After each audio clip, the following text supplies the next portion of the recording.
This is a Megyn Kelly one. I don't remember the exact context, but I believe it was a good one.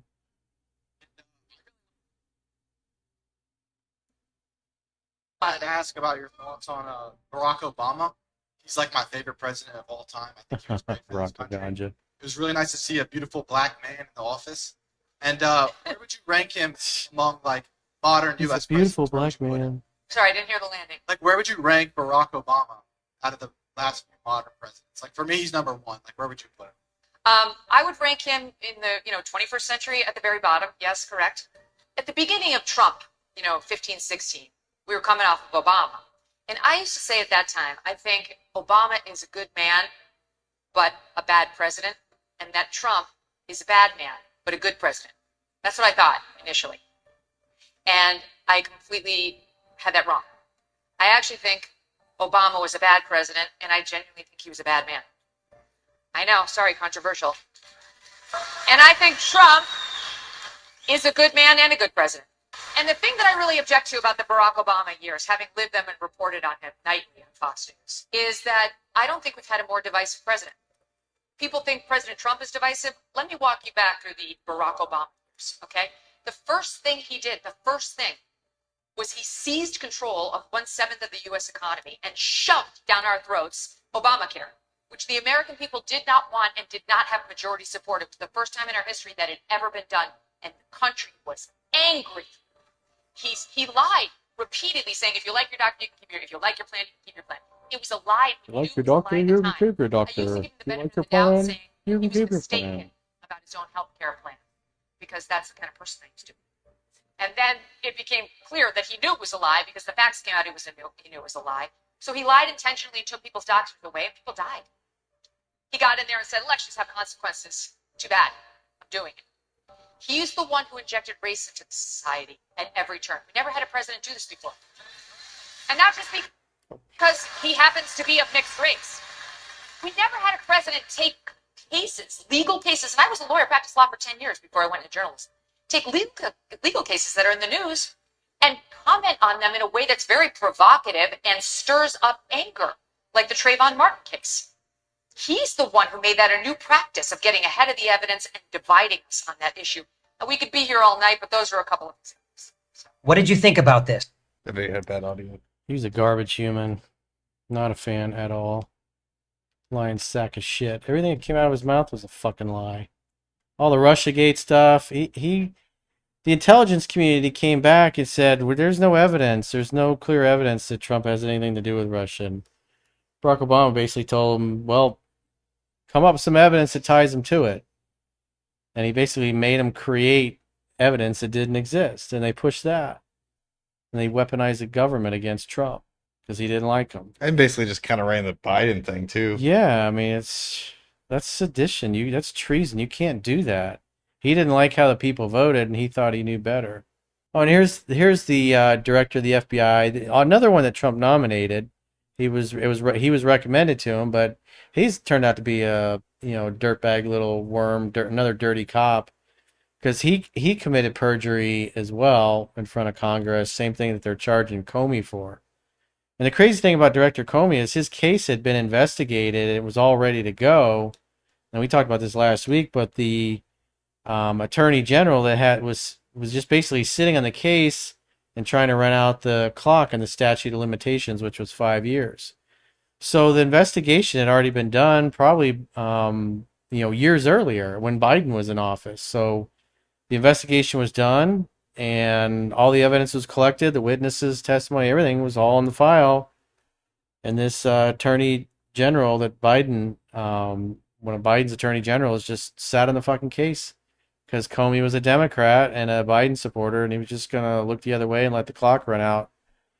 And so that's why they charged him right away. And, the media framed it as like, Trump's going after his political enemies. The investigation was done when Biden was in office, and then they just sat on all the evidence, and we're going to basically, wait for the statute of limitations to run out and just never prosecute the guy.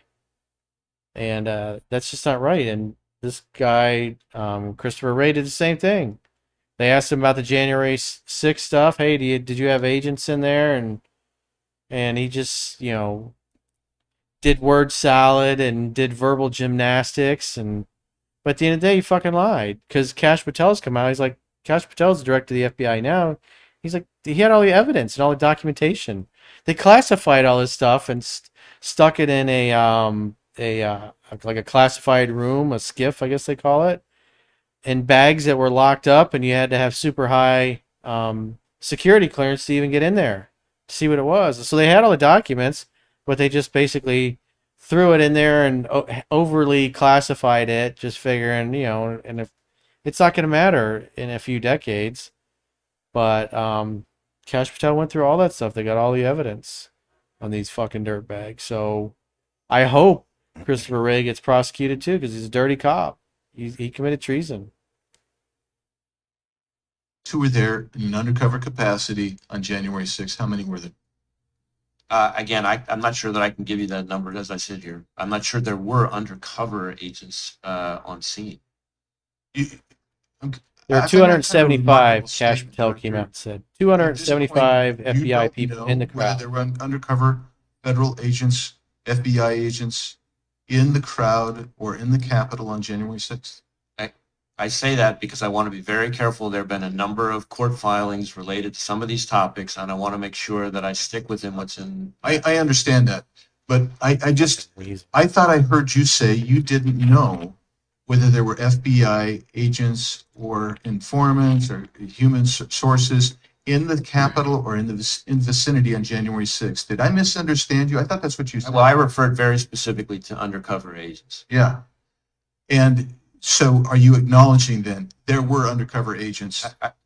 As I sit here right now, I do not believe there were undercover agents on scene.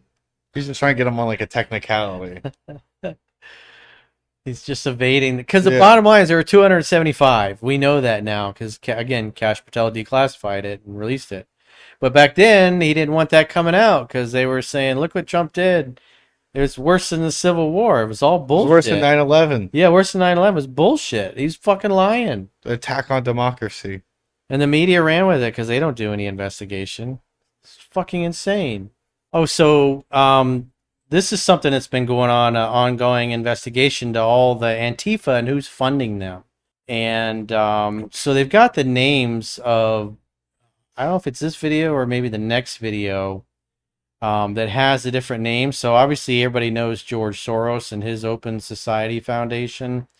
There's a wealthy doctor from, I think, Switzerland that also finances these protests. So there's like 10 different wealthy individuals and people that are funneling their money to basically pay these Antifa people to go and protest and burn down cities.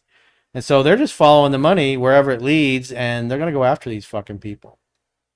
President, the American people gave you a sweeping mandate in your victory in this election cycle, and they demanded safety and security for our citizens. And your administration, with your leadership, has provided us with the resources that we need, which is a whole of government approach to go after criminals absolutely everywhere, not just outside of this country, but within this country. It takes a whole of government approach. The interagency seated up here with the Department of Homeland Security, our Attorney General, our Deputy Attorney General, and your White House staffers, including Stephen Miller's leadership, has allowed us to go out there and map out these networks. What we are doing at the FBI is simple. It does not require rocket science. We are following the money. Money never lies. And that's what it's going to take to bring down this network of organized criminal thugs, gangbangers, and yes, domestic terrorists, because that's what they are. They are harming everyday citizens in every single one of our communities. And the folks you see here on the right and left, they're some of the bravest men and women we have today. They're reporting the stories live time because the mainstream media won't cover it. They're putting their lives on the line. They're standing up for the flag. The least we can do is stand up for them. So you have my thanks. I read more of your stories than I do theirs because you guys are putting out the truth. And we deserve a country where you are protected equally as they are. We in this FBI will go after with the criminals with a vengeance. We will not rest until we find every single seed, money, donor, organization, and funding mechanism that we have. And I want to echo the Secretary's comments on Scott Bessent, who's allowing us to map out these networks through their financial criminal activities, which has been going on for decades. And I would like to remind the American public, they built this disease temple of corruption over decades. And in 8 short months, Mr. President, you have crippled their foundation because of your leadership here, because of the interagency, because of people Crazy like how that Deputy was Attorney been going on General for Blanche, and decades because and of they did Attorney nothing General Pam about it. Bondi's fearless leadership to go after criminals wherever they are. They will not be able to hide. They were able to hide and conspire with prior administrations, and we are exposing their corruption from within. And we will go to every single city in this country under Operation Summer Heat and the other operations we are doing at the FBI to bring these criminals to justice. We will arrest every single one of them from whatever perch you sit in, private or public, no matter how your goal or your ambition is.